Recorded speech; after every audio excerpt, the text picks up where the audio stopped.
출애굽기 17장 1절로 16절의 말씀으로 주 없이 살 수 없네, 주 없이 살 수 없네라는 제목으로 말씀의 은혜를 나누려고 합니다.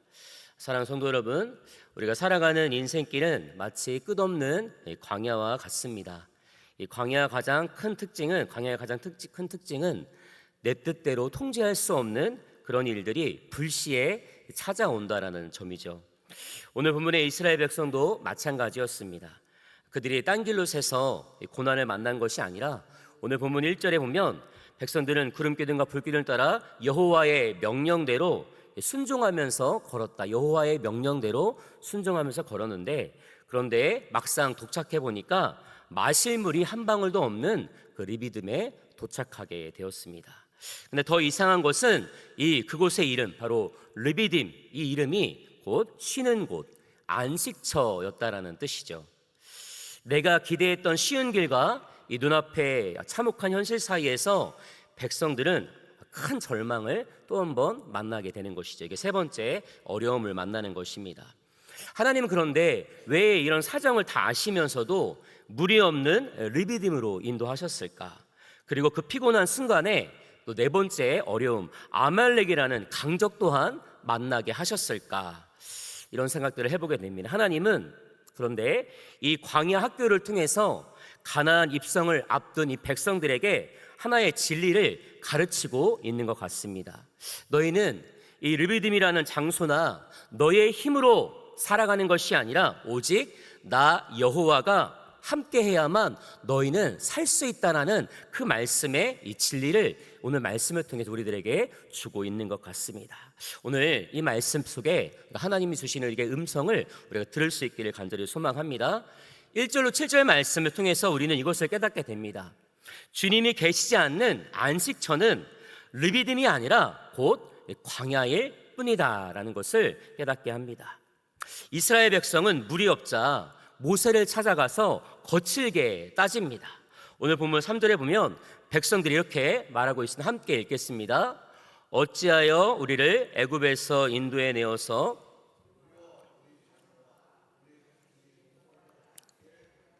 이렇게 불평하는 것입니다. 그들의 원망은 단순한 목마름의 호소가 아니었습니다. 오늘 또 7절 말씀을 보면 이렇게 말하고 있습니다. 함께 읽겠습니다. 여호와께서 우리 중에 계신가 안 계신가 하면서 하나님의 임재 자체도 의심하고 있는 그들의 어리석은 모습들을, 원망하고 불평하는 모습을 다시금 보이고 있습니다. 결국 안식의 장소였던 이 르비딤은 시험한다의 뜻에 맞사와 또 다툰다는 뜻의 이 무리바라는 슬픈 이름으로 바뀌게 되는 모습을 보입니다. 르비딤은 환경이 조금만 나빠져도 하나님을 의심하는 이 백성들의 연약한 믿음을 그대로 보여주고 있는, 마치 거울을 보는 것과 같은 그런 모습을 보이고 있다는 것이죠. 그렇습니다.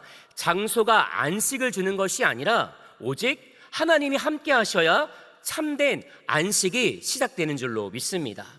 하나님은 불평하는 백성을 벌하시지 않으셨습니다. 지난 16장의 말씀에도 그들이 원망하면서 불평할 때 하나님은 그때 벌하지 않고 그냥 그런 원망에 대한 것을 지적하는 모습을 보이셨죠. 오늘 6절 말씀을 함께 읽도록 하겠습니다.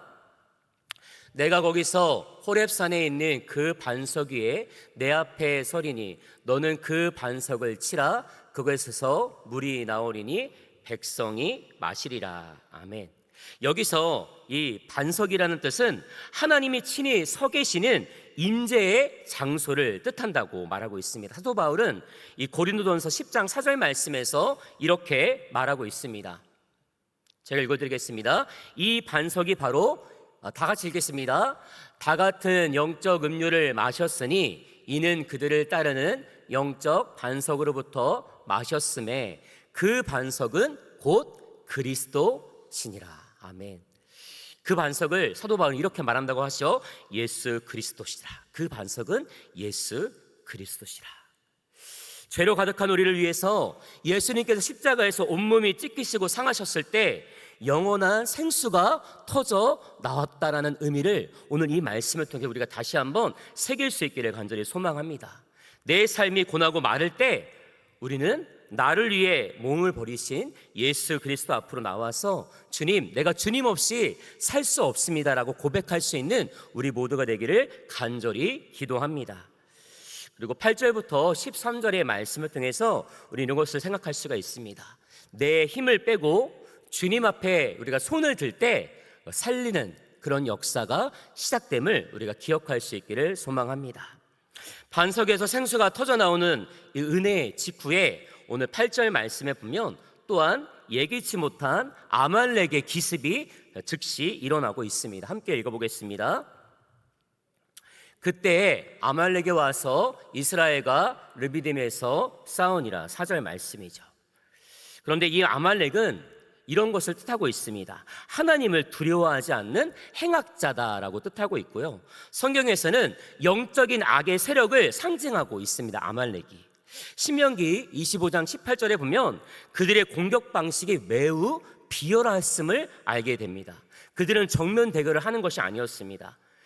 이스라엘 민족들이 행군하다가 피곤하여서 맨 뒤에 지쳐 있었던 노약자와 어린이 그리고 병자들을 기습하는 그런 비열한 모습들을 보였습니다.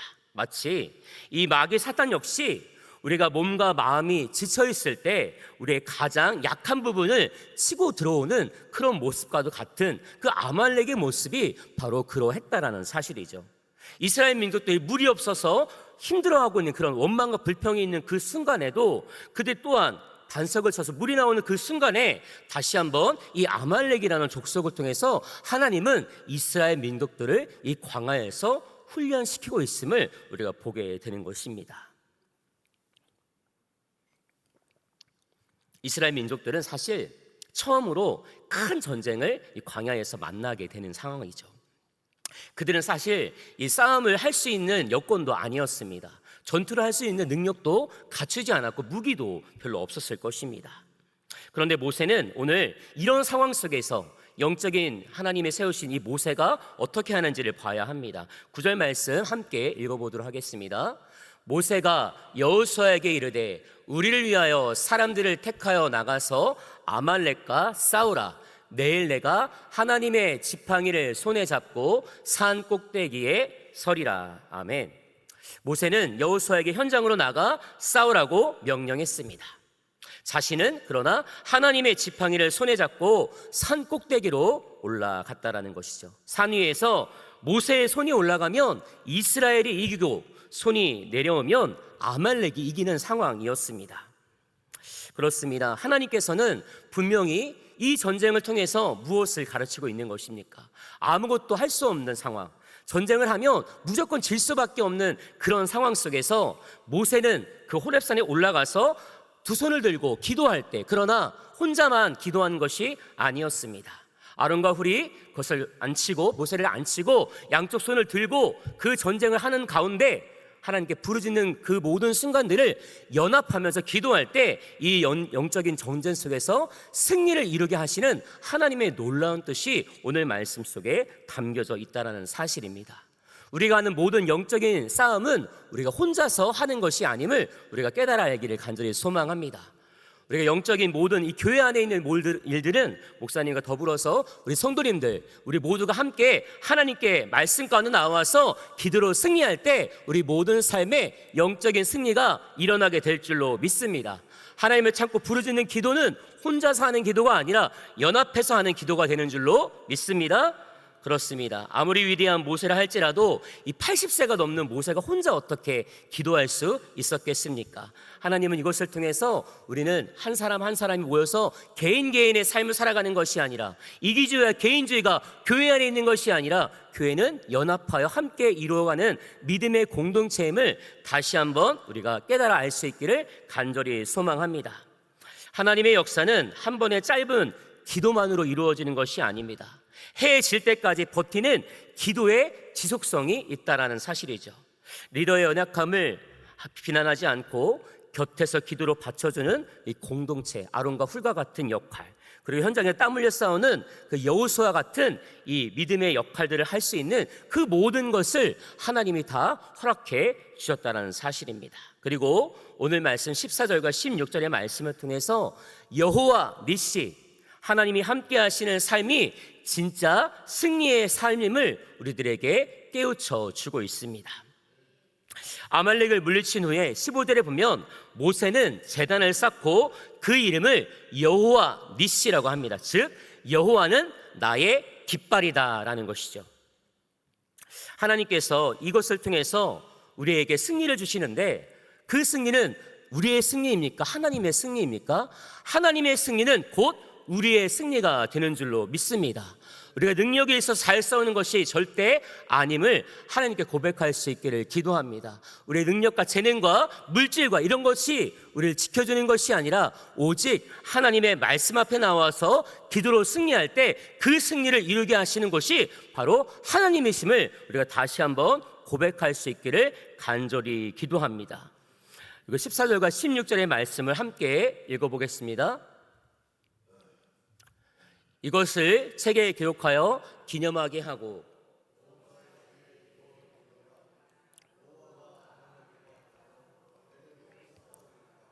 아멘. 이렇듯 하나님의 결핍과 시련을 허락하신 이유는 명확합니다. 하나님께서 이런 시련과 결핍을 허락하신 이유가 있다는 사실이죠. 내 힘을 의지했던 옛 습관을 버리고 오직 주님 없이는 단 한순간도 살 수 없는 이 참된 믿음의 사람으로 하나님은 세우시기 위해서 이런 광야의 훈련을 우리들에게 주셨다라는 사실입니다. 오늘 이런 믿음의 삶의 결과들 속에서 우리 성도님은 오늘도 살아 계시고 있습니다. 하나님이 함께 하시는 삶을 지금까지 살아오셨습니다. 그래서 우리는 하나님께 고백할 수 있기를 소망합니다. 여호와 니시, 여호와는 나의 깃발이다라는 이 말씀의 고백을 붙들고 오늘 하루도 또 내일의 삶도 승리를 이루는 영적인 삶을 살아갈 수 있도록 오늘도 우리 주님을 꼭 붙들고 살아갈 수 있기를 간절히 기도합니다. 하나님이 우리의 삶 속에 때로는 무너지고 연약하고 정말 주저앉아서 아무것도 할 수 없는 그 순간에 하나님은 우리의 기도를 들으시고 일으켜 주실 줄로 믿습니다. 여호와 니시에 잃어버리지 않는 우리 모두가 되기를 간절히 소망합니다. 우리 가슴에 손 얹고 기도하겠습니다.